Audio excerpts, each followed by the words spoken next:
Fala, torcida do Vasco! Você está no Notícias do Vasco hoje, o canal que traz tudo sobre o Gigante da Colina. Informações, análises e as novidades mais quentes do nosso Vascão, sempre em primeira mão. Inscreva-se, deixe seu like e fique por dentro de tudo. Agora, sem mais delongas, bora para o vídeo de hoje.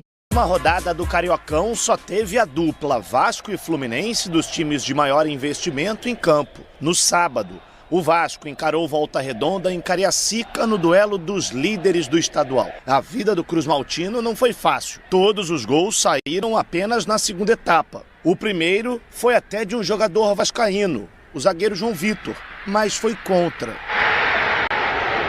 A resposta do Gigante da Colina chegou no minuto seguinte. Jair foi derrubado dentro da área e Verrete bateu e deixou tudo igual.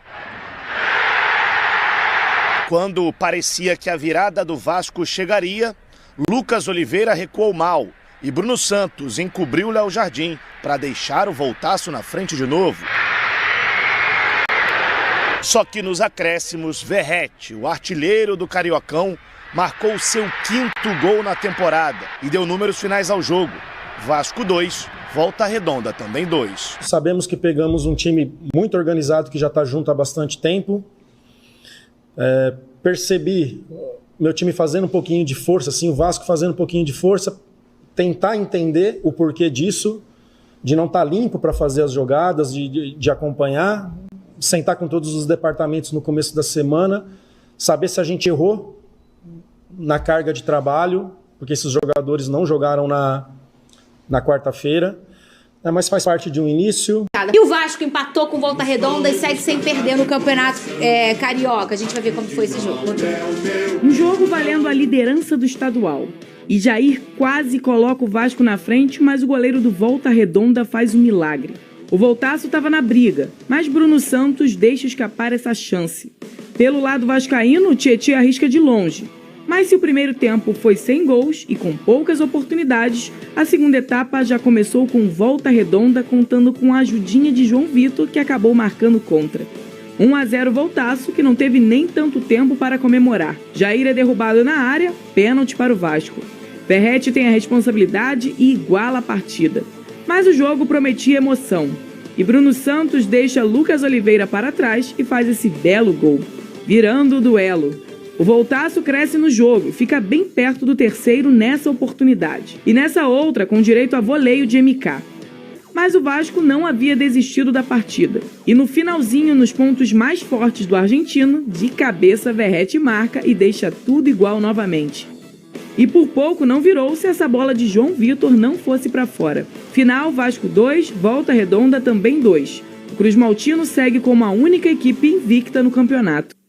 Muito bem, ô Pedroso, o que achou desse jogo? Rapidinho. Olha, Fernanda, eu já falei, o Campeonato Carioca não me estressa. O Vasco conseguiu evitar a derrota para o Volta Redonda nos últimos minutos. Claro que a zaga falhou, principalmente individualmente, João Vitor e Lucas Oliveira, que nem estavam fazendo partidas ruins, mas acabaram falhando em momentos decisivos. No primeiro teste, que a gente pode considerar mais concreto, porque o Volta Redonda é um time de Série B, o Vasco não passou nesse teste para mim. Foi uma atuação ruim e que foi salvo mais uma vez, pela 1000ª vez, pelo Verrete, que mesmo não estando jogando os 90 minutos bem, ele tá lá para fazer o que ele sabe fazer, que é gol. Já são 5 gols em 4 jogos nessa temporada, artilheiro do Campeonato Carioca. E o Bruma? Fernanda, a situação complicou. Mentira! Complicou porque o Vasco já tinha um acerto com o Bruma, salarial com ele, com o seu staff.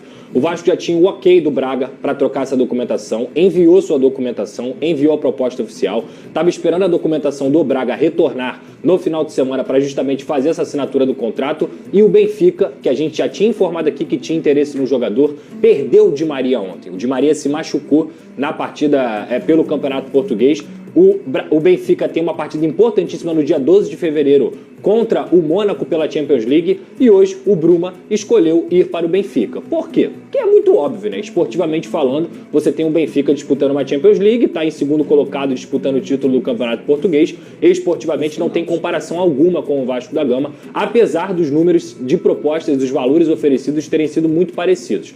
Essa negociação do Benfica ainda não está 100% fechada, porque a janela hoje em Portugal fecha à meia-noite, Então o Vasco até observa a situação, mas já sem nenhuma esperança. O fato é que a diretoria tem que se mexer. Nessa negociação do Bruma em si, eu acho que faltou um pouco de proatividade para você mandar um representante lá em Portugal para o tamanho da negociação. Era ter a oportunidade de você conseguir fechar e não deixar o atleta ter um espaço de pensamento, muito menos não concretizar o negócio. Mas eu acho que a briga da torcida, de forma geral, ela é muito mais pelo que não está sendo feito nos últimos meses. Porque esse ponto, essa necessidade desse ponta, é algo alarmante no Vasco da Gama desde 2024. Então a torcida está correta em cobrar da diretoria o porquê de não ter chegado a esse ponto ainda. Tem dinheiro em caixa, ou pelo menos tem dinheiro no orçamento para poder fazer essa contratação, e nada disso aconteceu. Falta um mês para a janela fechar e o Vasco não tem ponta. Aí depois sabe o que vai acontecer? O técnico vai começar a cair de desempenho porque ele não tem repertório dentro do banco para ele mudar o jogo. Aí vai começar a cair nos jogadores que estão lá, vai começar a cair no técnico e, na verdade, quem está tendo culpa nessa situação é a diretoria, pela incompetência de não conseguir fechar com ponta, e a gente está no dia 3 de fevereiro. Eu já falei aqui, se o Vasco não contratar de 2 a 4 pontas até o final dessa janela de transferências, aí a grande opinião de parte da torcida, que é que essa diretoria é incompetente, ela já não vai mais ser uma opinião, ela vai ser uma constatação, porque o Vasco está precisando de ponta desde 2024 e eles têm que resolver. E aí, torcida, o que acharam? Deixem nos comentários sua opinião. Até breve, torcedores, fiquem ligados para mais atualizações. Até a próxima!